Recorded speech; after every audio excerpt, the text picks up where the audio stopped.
Bismillahirrahmanirrahim. Assalamualaikum warahmatullahi wabarakatuh. Alhamdulillahirabbil alamin. Wassalatu wassalamu ala asyrofil anbiya wal mursalin wa ala alihi wa ashabihi ajmain, amma ba'd. Qala Allah ta'ala fil Qur'anil Karim, a'udzu billahi minasyaitonir rajim. Bismillahirrahmanirrahim. Ya ayyuhalladzina amanu taqullaha haqqa tuqatih wa la tamutunna illa wa antum muslimun. Shadaqallahul adzim. Yang pertama adalah kita panjatkan puji syukur kita kepada Allah Subhanahu wa taala, Tuhan Yang Maha Esa, yang sudah memberikan berbagai nikmat sehingga kita bisa bertemu bersama di seminar hasil laporan orientasi pengenalan nilai dan etika pada instansi pemerintah bagi P3K di lingkungan pemerintah Kota Surakarta. SDN Negeri Kerten, Kota Surakarta, hari ini Rabu tanggal 25 Juni 2025. Kita akan mendengarkan bersama seminar hasil laporan dari teman kita, Ibu Astar Indrawati, sarjana hukum, sarjana pendidikan. Yang kedua kalinya, salam serta sholawat serta dan bahkan tercurahkan pada uswatun hasanah kita Nabi Muhammad Sallallahu Alaihi Wasallam. Semoga kita menjadi umat yang mendapat syafaat di akhir nanti. Yang selanjutnya, saya ucapkan banyak terima kasih terutama kepada Ibu Marfauzi selaku kepala sekolah dan juga mentor dari teman kita Ibu Astar, dan juga tidak lupa kami haturkan ucapan terima kasih kepada Bapak Ibu guru dan karyawan SDN Negeri Kerten yang sudah menemani kita bersama mendengarkan seminar hasil laporan dari Ibu Astar Indrawati. Sebelum kita mulai acara pada kesempatan siang hari ini, kita akan membacakan susunan acara. Yang pertama adalah pembukaan, yang kedua menyanyikan lagu Indonesia Raya, yang ketiga sambutan dan motivasi dari mentor, yang keempat adalah pemaparan materi seminar sebagai acara inti pada kesempatan siang hari ini, yang kelima adalah tanya jawab, kemudian angka 6 penguatan dari mentor, yang terakhir dengan acara penutup. Marilah kita mulai acara pada kesempatan siang hari ini dengan baca basmalah bersama-sama. Bismillahirrahmanirrahim. Semoga dengan bacaan basmalah tadi dapat memperlancar kegiatan kita pada kesempatan siang hari ini. Kita lanjutkan acara yang kedua, yaitu menyanyikan lagu Indonesia Raya yang akan dipandu oleh Ibu Ami Kristiana, sarjana pendidikan. Kepada Ibu Ami Kristiana, sarjana pendidikan, silakan untuk menempatkan diri, dan kepada hadirin semuanya kami harap bisa berdiri.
Hadirin dimohon duduk kembali.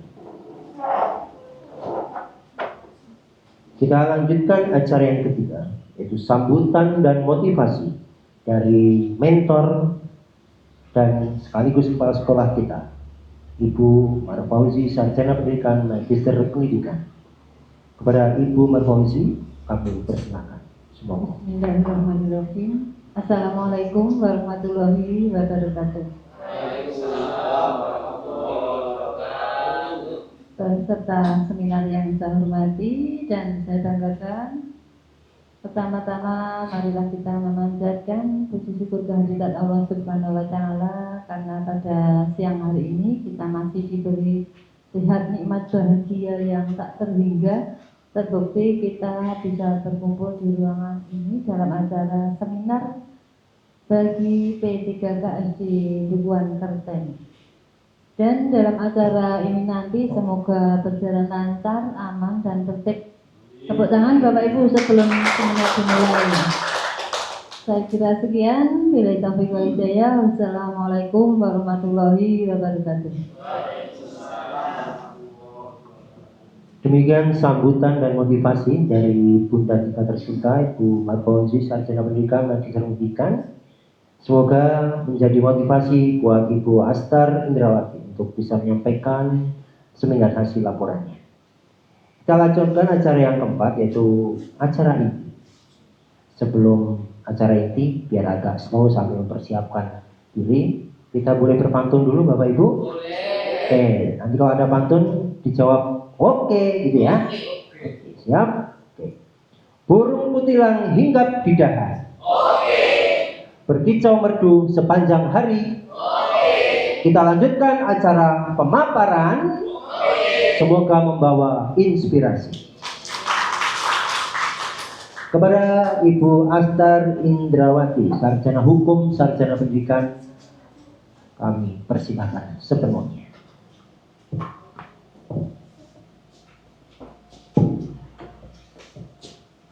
Assalamualaikum warahmatullahi wabarakatuh. Mohon izin, saya hari ini ingin mempresentasikan, memaparkan hasil seminar laporan. Yang pertama, saya ucapkan terima kasih kepada Ibu Kepala Sekolah, Ibu Marfauzi, yang sudah memberikan kesempatan kepada saya untuk memaparkan hasil seminar saya. Yang kedua, saya ucapkan terima kasih kepada rekan-rekan semua yang bersedia meluangkan waktu dan tempat untuk saya mempresentasikan hasil seminar saya. Terima kasih sudah diberikan kesempatan dan waktunya. Langsung kita mulai saja ya. Sebentar, ini kenapa lemah? Bagaimana kita mulai dengan mana semangatmu? Ini semangatku. Mana hebatmu? Ini hebatku. Apa kabarnya Bapak Ibu semuanya? Sehat rohani, Sehat rohani, sehat ekonomi, luar biasa. Alhamdulillah. Semoga memang kita diberikan kesehatan jasmani, sehat rohani, dan sehat ekonomi terutama ya. Sangat seperti ini. Curhat. Mohon maaf, ini kalau misalnya saya mempresentasikan tidak dalam suasana yang serius, kita akan serius tapi santai, serius tapi santai. Mohon maaf. Seminar hasil laporan yang akan saya presentasikan atau saya paparkan, judulnya adalah Seminar Hasil Laporan Orientasi Pengenalan Nilai dan Etika pada Instansi Pemerintah bagi P3K di lingkungan Kota Surakarta tahun 2025 di SD Negeri Dukuhan Kerten. Judulnya, profil dulu ya, biar kita ada slogannya, tak kenal maka tak sayang. Walaupun kita sudah mengenal selama 1 tahun, tapi ada baiknya kita mengenal saya siapa, kemudian nicknya. Bisa kita lihat di layar ada profil saya, profil sebagai penulis adalah atau mente namanya, nama Astar Indrawati SPD, nick P3K 19005232024212007. Jabatan saya adalah ahli pertama, guru kelas. Saat ini saya menjabat sebagai guru kelas 1, mengaku kelas 1, unit kerja SD Negeri Dukuhan Kerten, Surakarta, instansi pemerintah Kota Surakarta. Judul yang saya ambil adalah penerapan pembelajaran menggunakan media visual dengan metode pembelajaran mandiri atau dalam bahasa Inggrisnya self-paced learning untuk meningkatkan pemahaman materi pelajaran kelas 1 dan meningkatkan prestasi siswa SD Negeri Dukuhan Kerten Surakarta. Kata pengantar, dengan memanjatkan puji syukur kepada Tuhan Yang Maha Esa, sehingga saya dapat serta berkat rahmat Allah dan hidayahnya, sehingga penulis dapat menyelesaikan penyusunan laporan orientasi pengenalan nilai dan etika instansi pemerintah bagi pegawai negeri pemerintah, pegawai pemerintah dengan perjanjian kerja Dinas Pendidikan Kota Surakarta di SD Negeri Dukuhan Kerten Surakarta. Penyusunan laporan ini sebagai salah satu komponen penilaian dari orientasi pengenalan nilai dan etika orientasi instansi pemerintah bagi pegawai negeri pemerintah dengan perjanjian kerja Dinas Pendidikan Kota Surakarta di SD Negeri Dukuhan Kerten Kota Surakarta. Bab 1 pendahuluan yang menjadi latar belakang. 1. Guru adalah pribadi yang memiliki kemampuan sebagai pendidik profesional. Silakan dilihat. Sebagai dasar dari saya mengambil judul ini adalah latar belakangnya dari keseharian di dalam kelas. Mohon maaf, mungkin tidak sama seperti ini, akan saya sampaikan sendiri karena di dalam kelas ada beberapa yang misalnya pengalaman atau berdasarkan kasus yang anak tidak bisa fokus, sehingga saya mengambil judul yang sesuai dengan yang terjadi di dalam kelas. Guru adalah pribadi yang memiliki kemampuan sebagai pendidik profesional, bertugas mendidik, mengajar, membimbing, mengarahkan, melatih, menilai, dan mengevaluasi peserta didik di berbagai jenjang pendidikan, mulai dari anak usia dini hingga pendidikan menengah. Pemerintah telah melakukan perubahan signifikan dalam pengelolaan aparatur sipil negara atau ASN dengan memperkenalkan pembagian jenis kepegawaian melalui Undang-Undang Nomor 5 Tahun 2014 tentang aparatur sipil negara. Undang-undang ini menyatakan bahwa ASN mencakup pegawai negeri sipil atau PNS dan pegawai pemerintah dengan perjanjian kerja atau PPPK atau P3K yang bekerja di instansi pemerintah. Pegawai ASN diangkat oleh pejabat pembina kepegawaian dan diberikan tugas dalam jabatan pemerintahan atau tugas negara lainnya dengan pendapatan yang sesuai peraturan perundang-undangan. ASN memiliki 3 fungsi utama: pelaksana kebijaksanaan publik, pelayan publik, dan perekat serta pemersatu bangsa. Pegawai pemerintah dengan perjanjian kerja atau kita sebut PPPK atau P3K sudah mendapatkan pengembangan kompetensi sesuai dengan peraturan pemerintah nomor 49 tahun 2018 tentang manajemen pegawai pemerintah dengan perjanjian kerja atau P3K. Menurut pasal 39 hingga pasal 44 P3K, setiap P3K berhak menerima pengembangan kompetensi maksimal 24 jam dalam 1 tahun. Pengembangan ini yang dimaksud adalah bisa pelatihan atau misalnya ada workshop, bisa dilakukan juga dalam 1 tahun masa perjanjian kerja. P3K diberikan kesempatan untuk mengembangkan dirinya, bisa ikut pelatihan-pelatihan, kemudian dari hasil dari pelatihan itu bisa diimplementasikan kepada instansi tempat mereka bernaung. Orientasi P3K, pengenalan nilai dan etika. Maksud dilaksanakannya adalah 1. Peserta mampu memahami program orientasi serta mengenal nilai etika instansi pemerintah dalam mendukung pelaksanaan tugas jabatannya dalam mendukung pencapaian visi misi organisasi. Yang kedua, peserta mampu mengaktualisasikan nilai-nilai dasar ASN berakhlak, berorientasi, pelayanan, akuntabel, kompeten, harmonis, loyal, adaptif, dan kolaboratif. Kemudian tujuannya. Tujuan penyusunan laporan kegiatan orientasi. 1. A. Pengenalan tugas dan fungsi ASN. Yang kedua, pengenalan nilai dan etika pada instansi pemerintah.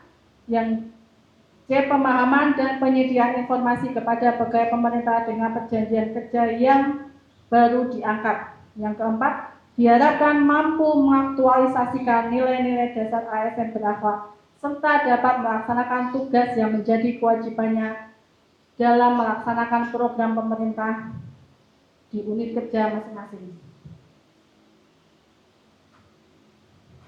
Saya saat ini merupakan angkatan kedua yang dimulai dari tanggal 16 Mei sampai dengan 25 Juni. Tempat berada di SD Negeri Dukuhan Keten, Surakarta. Visi. Pemerintah Kota Surakarta mempunyai dua visi, satu visi jangka panjang dan satu jangka menengah. Jangka panjang dan menengah. Visi jangka panjang pemerintah Kota Surakarta pada tahun 2005 sampai 2025. Surakarta akan menjadi kota budaya, mandiri, maju dan sejahtera. Kemudian visi jangka menengahnya Kota Surakarta tahun 2021 sampai 2026. Kota Surakarta akan mewujudkan Kota Surakarta sebagai kota budaya yang modern, tangguh, gesit, kreatif, dan sejahtera. Visi sudah saya sampaikan. Sekarang misi. Misi merupakan tujuan apa yang akan kita capai. Misi pemerintah Kota Surakarta. 1. Meningkatkan kualitas kesatuan masyarakat yang berkelanjutan. Yang kedua, memperkuat pertumbuhan ekonomi yang adaptif dan berkelanjutan. Yang ketiga, mewujudkan tata ruang infrastruktur kota yang mendukung pemajuan kebudayaan dan pariwisata berkelanjutan. Yang keempat, meningkatkan kualitas dan daya saing pemuda dan masyarakat umum di bidang pendidikan, ekonomi, seni, budaya, dan olahraga.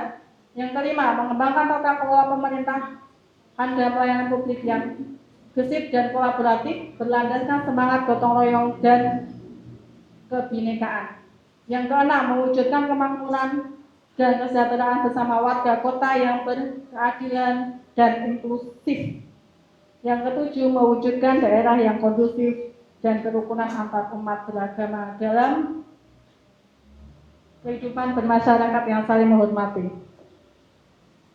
Bisa dilihat di layar, merupakan peraturan visi Kota Surakarta. Ini merupakan bagian-bagian daripada Kota Surakarta. Yang pertama dipimpin oleh kepala, kemudian di bawahnya ada, ini merupakan dinas pendidikan, organisasi, tugas, dan fungsi serta tata kerja dinas daerah. Bisa dilihat bahwa ada bidang pendidikan dasar, kemudian ada bidang sekolah menengah pertama, ada PAUD.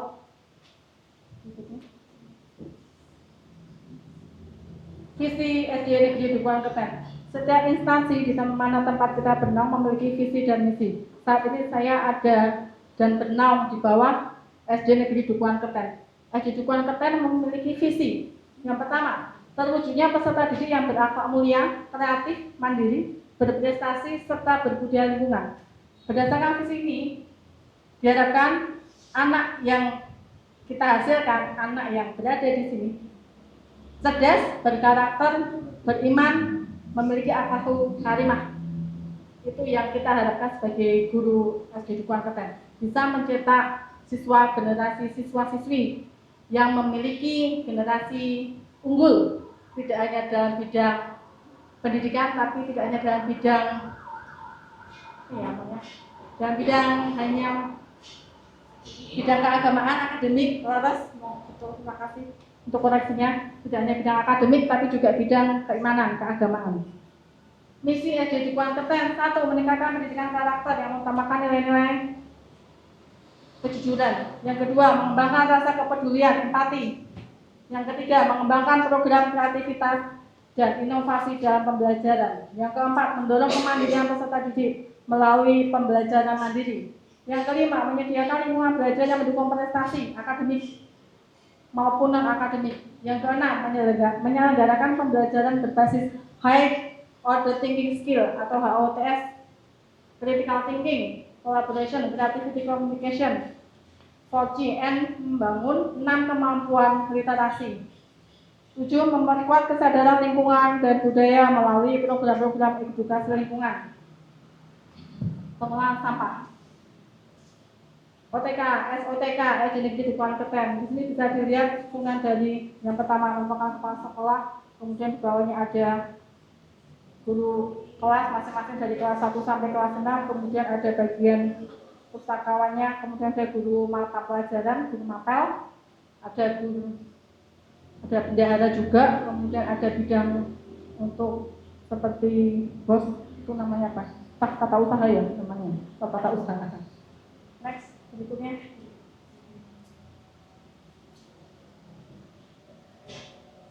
nilai dan etika organisasi. Dinas pendidikan merupakan unsur pelaksana urusan bidang pendidikan yang menjadi kewenangan daerah yang dipimpin oleh kepala dinas pendidikan. Bisa dilihat, monggo bisa dibaca. Next, kita gerak cepat. Mohon maaf ya, kita gerak cepat. Dinas Pendidikan Kota Surakarta mempunyai tugas pokok, tugas penting. 1. Menyelenggarakan urusan pemerintahan di bidang kependidikan berdasarkan atas otonomi daerah dan tugas pembantuan. Setiap daerah mempunyai kewenangan masing-masing untuk mengatur dinas pendidikan. Jadi mereka setiap daerah memiliki kewenangan akan dibawa kemana pendidikan suatu daerah itu. Dinas Pendidikan Kota Surakarta, visi terwujudnya layanan pendidikan yang bermutu dan paripurna.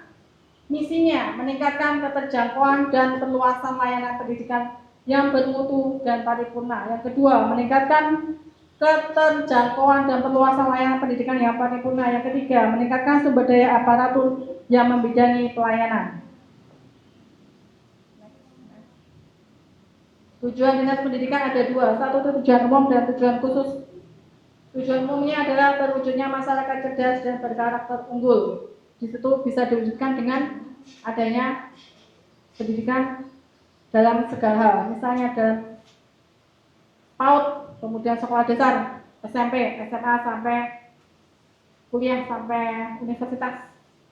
Tujuan khusus peningkatan kualitas pengelolaan pendidikan dasar, pendidikan anak usia dini atau PAUD, dan pendidikan non formal atau PNS yang disediakan oleh masyarakat Surakarta. Yang kedua, meningkatkan kualitas dan efektivitas perencanaan dan pencapaian kinerja perangkat daerah agar efektif dan efisien.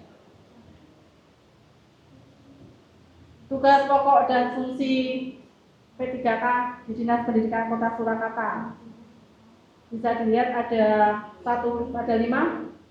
Melaksanakan tugas administratif dan teknis, mengajar dan membimbing, melaksanakan program strategis dinas pendidikan, menjalankan fungsi pengawasan dan evaluasi pelaksanaan kebijakan pendidikan.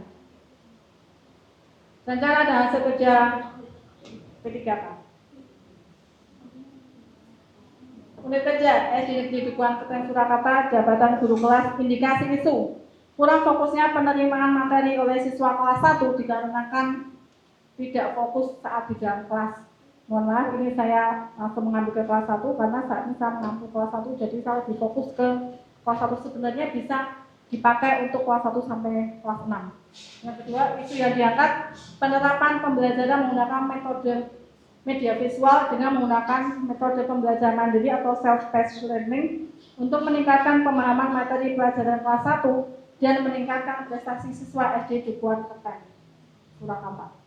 Gagasan yang diangkat mewujudkan pembelajaran yang berpihak pada peserta didik berdasarkan kecerdasan yang beragam siswa. Langkah-langkah yang perlu kita lakukan yang pertama, 1. Melakukan pengamatan terhadap siswa dalam satu kelas saat disampaikan suatu materi. Saat menyampaikan sebelum memulai pelajaran, terutama kelas 1 tahun pertama itu awal-awal kita melakukan pengamatan dulu kepada siswa. Bagaimana pola mereka, bagaimana tingkah mereka, bagaimana apa yang mereka lakukan di dalam kelas saat awal-awal masuk. Tahapan kegiatan melakukan tanya jawab dengan siswa untuk materi yang baru disampaikan. Yang ketiga, output hasilnya. Guru mengetahui ada beberapa siswa yang mengalami kendala pemahaman tentang materi yang baru disampaikan. Kontribusi terhadap visi misi menciptakan lingkungan belajar yang memfasilitasi pencapaian prestasi baik dalam hal akademis maupun non-akademis bagi peserta didik. 2. Melakukan pemetaan untuk siswa dalam satu kelas. Di dalam satu kelas, anak beragam. Jadi ada yang fokus, ada yang tidak fokus. Kita petakan, kita kelompokkan. Jadi misalnya ada anak di dalam kelas 1 sendiri, ada anak yang sudah bisa membaca. Membaca dalam tahap apa? Kita kelompokkan sendiri. Ada anak yang baru mengenal huruf. Kita kelompokkan sendiri. Ada anak-anak yang belum paham sama sekali abjad. Kita kelompokkan sendiri. Itu merupakan tugas yang kedua. Dengan cara melakukan tes tertulis, wawancara, tugas berkelompok. Tes tertulis itu kita sampaikan secara beragam. Misalnya, coba tuliskan namamu. Dari menulis nama akan ketahuan yang sudah hafal huruf atau hanya menghafalkan huruf. Itu berbeda. Yang ketiga, petanya kecerdasan siswa dalam menerima materi. Membantu peserta didik memahami potensi diri untuk mandiri dan berprestasi sesuai dengan kekuatan mereka. Yang ketiga, merancang suatu kegiatan pembelajaran yang dapat diterima oleh siswa yang mengalami masalah fokus di dalam kelas, tidak fokus di dalam kelas. Prakteknya, untuk yang nomor 3 ini, pembelajaran tidak hanya di dalam kelas. Suatu saat, sering saya membawa anak untuk belajar di rumah. Seperti kemarin, coba kita soalnya menghitung panjang. Silakan dihitung panjang lantai di ruang kepala sekolah. Coba dihitung panjang kursi di ruang guru. Jadi anak tidak hanya monoton di dalam kelas, mereka bisa bereksplorasi di luar kelas. Yang ketiga, membuat modul dan menyediakan media sebagai sarana bagi siswa yang memiliki kendala dalam menerima materi secara lisan. Tersedianya sarana yang berupa media visual LCD, anak-anak lebih tertarik untuk menyampaikan materi yang disampaikan. Mewujudkan pembelajaran mandiri dan kreatif, kritis dan berpihak pada siswa. Mendukung siswa yang mandiri dan berprestasi, siswa akan mengikuti mengolah hasil pemikiran mereka sendiri.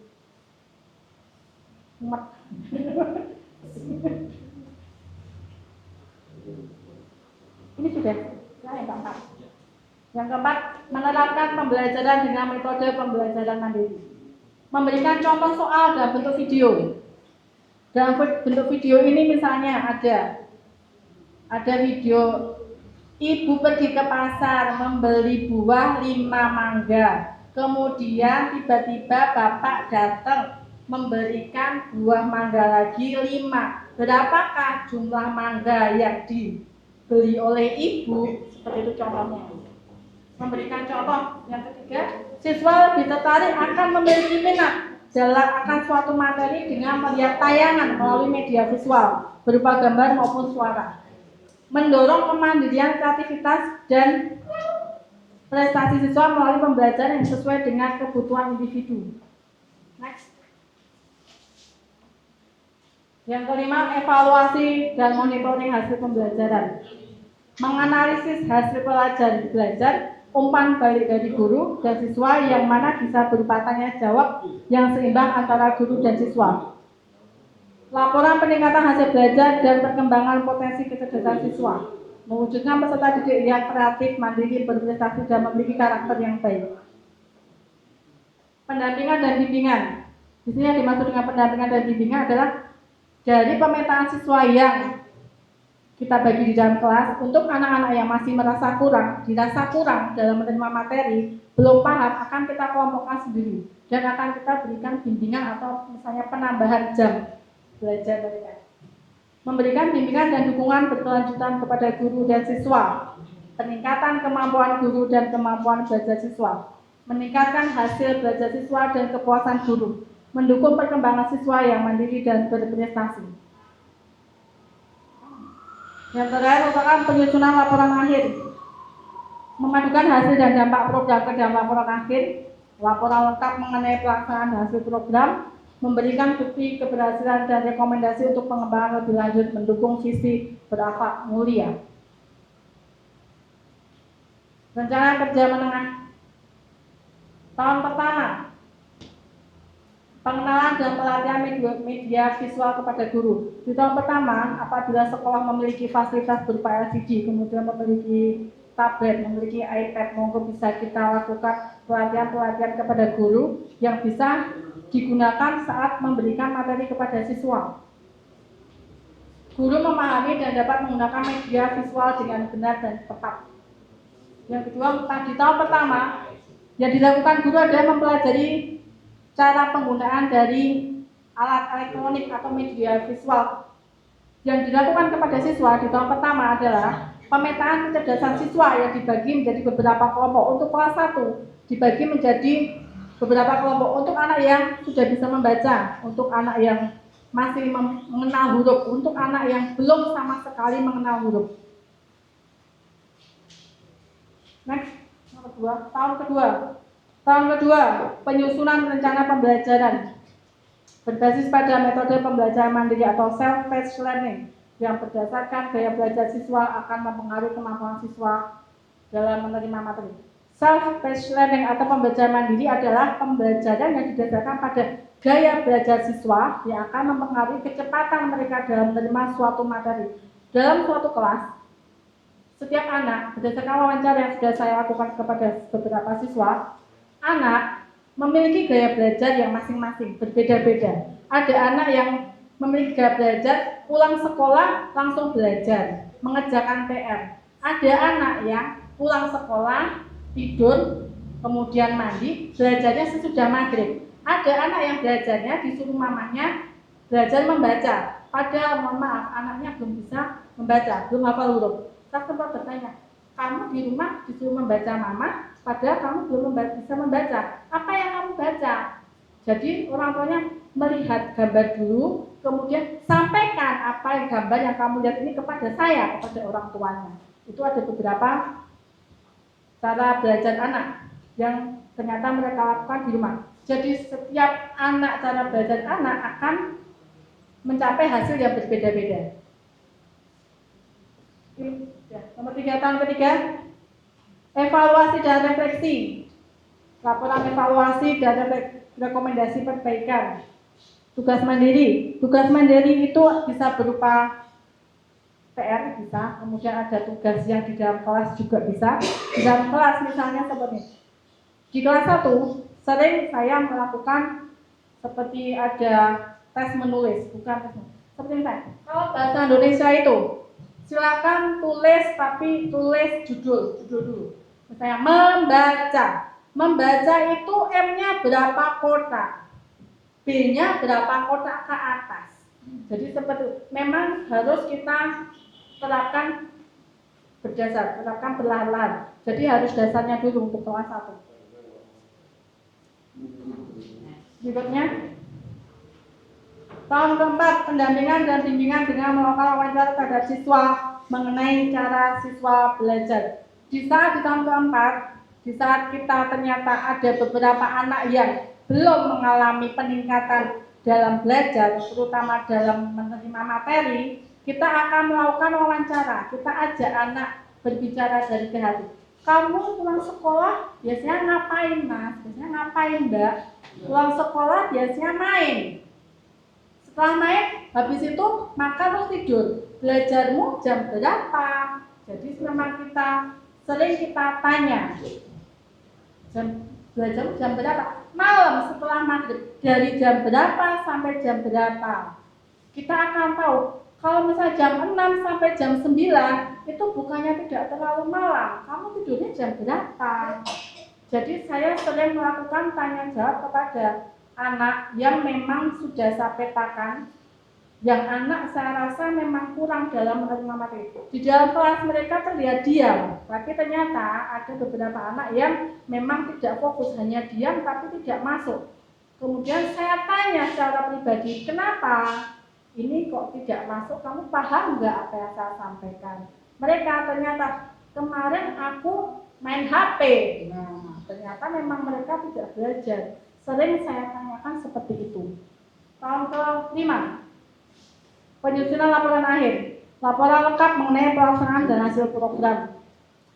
Memberikan bukti keberhasilan dan rekomendasi untuk pengembangan lebih lanjut mendukung visi berakhlak mulia. Bab ke-5 penutup. Kesimpulannya adalah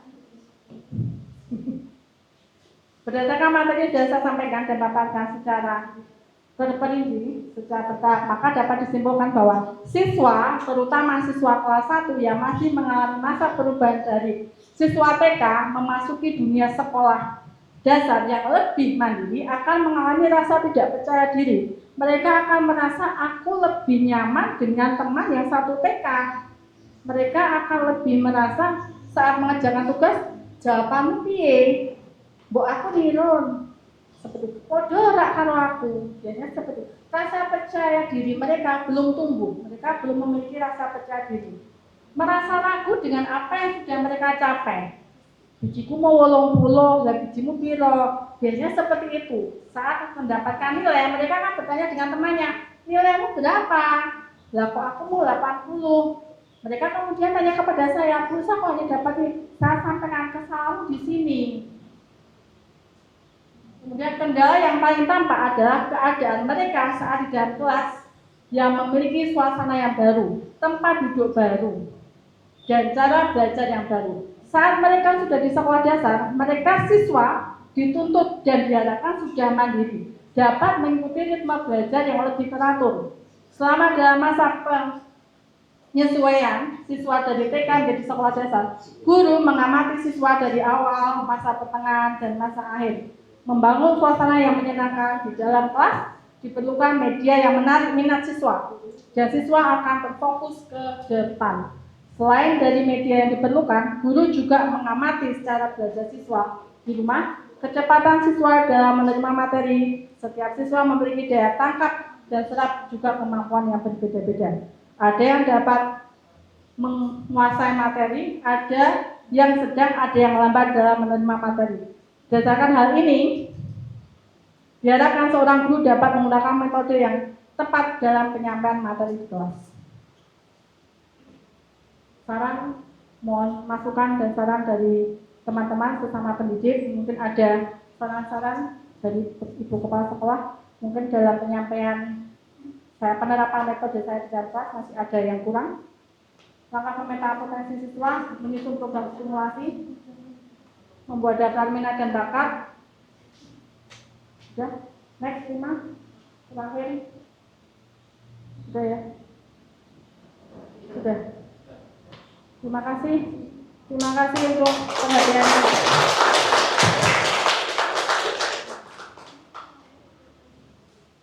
Terima kasih atas perhatiannya Bapak Ibu semua. Mohon maaf apabila ada salah kata, misalnya ada salah dalam penyampaian dalam pengucapan. Terima kasih untuk hari ini.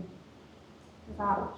Kita beri aplaus yang meriah untuk Ibu Astar Indrawati yang sudah menyampaikan dengan sangat detail ya apa yang sudah beliau lakukan selama masa orientasi. Kita menuju acara yang kelima, yaitu tanya jawab. Kami persilakan untuk dua penanya memberikan pertanyaan, dan mungkin setiap pertanyaan langsung akan dijawab oleh Ibu Astar Indrawati, sarjana pendidikan. Sinten yang mau bertanya? Bu Yohana dan Pak Firman. Ya, Bu Yohana dulu, monggo. Terima kasih buat waktunya. Dari pemaparan yang disampaikan Ibu Astar, saya hendak bertanya kaitannya dengan metode yang tadi disampaikan. Mengapa metode self-test learning gitu tadi dianggap efektif dalam meningkatkan pemahaman materi siswa kelas 1? Itu saja pertanyaan saya. Terima kasih.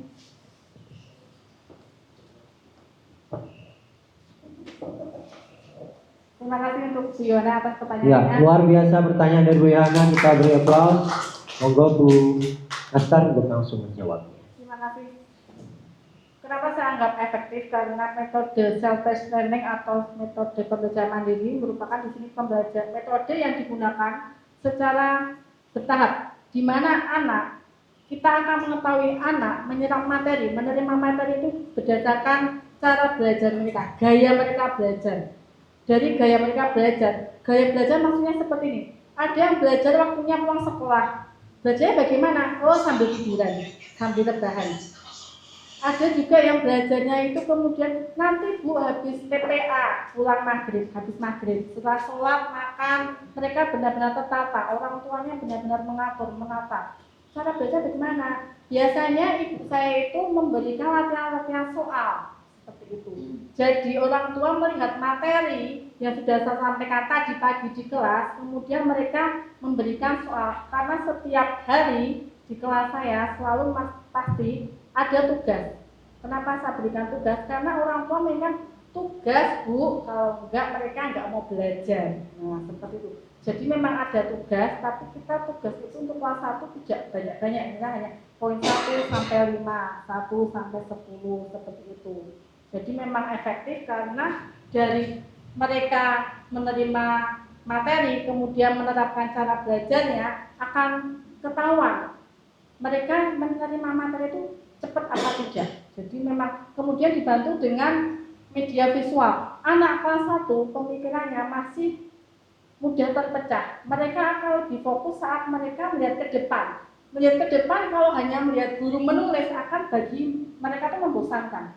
Jadi mereka akan tertarik dengan benda-benda yang bergerak di depannya. Jadi caranya dengan menggunakan media visual. Bisa film, kemudian bisa lagu-lagu dulu yuk kita nyanyi, atau ice breaking dulu, atau kita ajak belajar di luar. Mereka biar suasananya itu nyaman. Mereka selalu saya kasih lihat mau belajar di dalam atau di luar dulu. Tapi dengan ketentuan harus membawa semua alat tulisnya. Saya ada aturan, alat tulis harus komplit, tidak ada peminjaman alat tulis. Jadi seperti itu. Terima kasih Diana. Ya, luar biasa jawaban dari Ibu Asta Negrawati. Dan beri aplaus. Kita lanjutkan untuk penanya kedua dari Bapak Firmansyah. Terima kasih. Saya akan menanyakan satu pertanyaan. Apa peran guru Bu Astar dalam pembelajaran mandiri? Jadi bagaimana Bu Astar perannya untuk menerapkan metode ini? Oke, luar biasa pertanyaan. Apa peran Ibu Astar selaku guru dalam pembelajaran mandiri? Terima kasih Pak Firman untuk pertanyaannya. Di sini peran guru adalah sebagai fasilitator. Fasilitator adalah mohon maaf.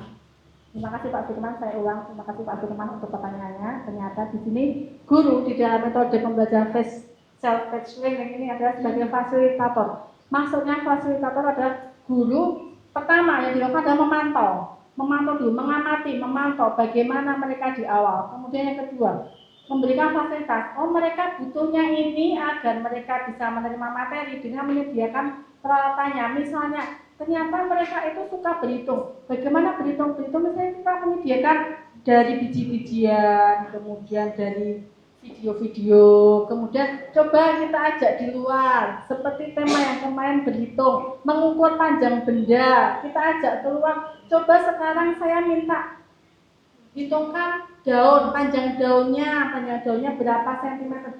Setelah nanti mereka mengukur di luar, mereka akan menjelaskan di dalam kelas. Jadi guru itu sebagai fasilitator, penyedia apa yang mereka butuhkan, siswa butuhkan. Jadi misalnya ini anak, temanya hari ini adalah seni budaya ke-16. Kita hari ini nyanyi dulu. Berarti guru menyediakan apa yang tidak ada. Ada lagu-lagu anak. Kemudian misalnya hari ini temanya adalah bahasa Indonesia mengeja. Berarti kita harus punya misalnya video tentang cerita, tentang dongeng. Seperti bahasa Jawa kemarin itu kan ada tema tentang mendongeng, seperti Kancil Nyolong Timun, kemudian ada Kancil Langboyo. Dari video yang kita sampaikan, kita akan tahu. Coba dihitung ada berapa buaya yang dilompati oleh Kancil untuk sampai ke ladang Pak Tani. Jadi seperti itu. Guru sebagai fasilitator untuk siswanya. Luar biasa jawaban yang besar. Langsung memberikan contoh-contoh nyata pembelajaran yang sudah dilalui oleh Bu Astar. Alhamdulillah, sesi tanya jawab sudah selesai. Kita lanjut untuk acara yang ke-6, yaitu penguatan dari mentor sekaligus kepala sekolah dan lingkungan kerja kepada Ibu Marfauzi, Sarjana Pendidikan, Magister Pendidikan. Kami persilakan. Assalamualaikum warahmatullahi wabarakatuh. Tepuk tangan dulu Bapak Ibu. Peserta seminar yang saya hormati, saya sebagai kepala sekolah sekaligus sebagai mentor SD Dukuhan Kerten. Dalam kegiatan orientasi ini saya menyampaikan apresiasi akan inovasi pembelajaran yang telah dilakukan oleh Bu Astar. Tepuk tangan lagi. Iya. Nah, paparan yang disampaikan menunjukkan pemahaman mendalam terhadap nilai dan etika ASN, serta semangat untuk menghadirkan pembelajaran yang adaptif dan berpusat pada peserta didik. Sebagai mentor, saya menilai langkah yang diambil oleh Bu Astar sangat strategis dalam mendukung visi sekolah untuk mencetak peserta didik yang unggul dan berkarakter. Tepuk tangan lagi Bapak Ibu. Ya. Bagus sekali. Saya mendorong agar praktek baik ini terus dikembangkan dan didiseminasikan atau ditularkan kepada rekan-rekan guru lainnya, khususnya SD Negeri Dukuhan Kerten, sehingga dapat memperkaya model pembelajaran yang inklusif dan inovatif di lingkungan sekolah kita. Tepuk tangan lagi Bapak Ibu ya. Bu Astar luar biasa. Terima kasih, sekian. Wassalamualaikum warahmatullahi wabarakatuh. Waalaikumsalam warahmatullahi wabarakatuh. Oke, terima kasih kepada Ibu Marfauzi sudah menyampaikan penguatannya. Biasa tadi disampaikan bahwa agar bisa lebih mengembangkan lagi dan bisa menularkan, mendiseminasikan kepada rekan-rekan tentang model pembelajaran yang inklusif yang berpihak kepada anak. Kita lanjutkan acara yang terakhir penutup, namun sebelum tutup saya mau memberikan pantun dulu, boleh ya? Oke. Berangkat kerja di pagi hari. Semoga kerja kita berpahala. Perkenankan saya undur diri. Maafkan salah selama memandu acara. Mungkin ini yang bisa kita selesaikan pada kesempatan siang hari ini. Seminar hasil laporan orientasi pengenalan nilai dan etika pada instansi pemerintah bagi P3K di lingkungan pemerintah Kota Surakarta. Sebelum mari kita tutup acara pada kesempatan siang hari ini dengan baca hamdalah bersama-sama. Alhamdulillahirobbilalamin. Wabillahi taufiq wal hidayah. Assalamualaikum warahmatullahi wabarakatuh. SD Negeri Dukuhan Kerten, jaya, jaya, jaya.